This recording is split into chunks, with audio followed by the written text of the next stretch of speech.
Ito, magre-reset tayo ng Epson L11050. Ayan.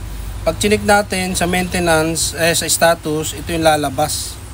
Maintenance. Ayan. Pag wala kayong maintenance, install nyo yung driver para magkaroon kayo niyan. Ayan, no? Tapos kung makikita nyo yung exclamatory na, yung talagang warning. Yan ang gagawin natin, re-reset natin yung waste ink pad, maintenance box. Ayan.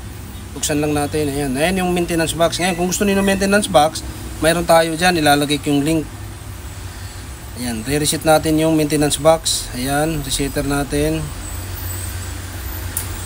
Ayan. Kailangan mag-green po yung ilaw. Ayan, yan, green. Ayan, isa pa, para kung sakaling palyado yung unang salpak, yung pangalawa, sigurado. Ayan, balik nyo po yung maintenance box. Ayan, tapos punta kayo dun sa sa menu sa unahan. Yan, papakita ko.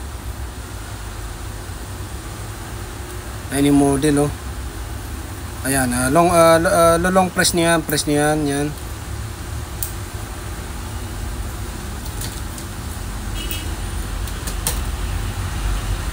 Yan, tapos kusang magka-cleaning yan. Ayun, oh. Nag-blink na yung power.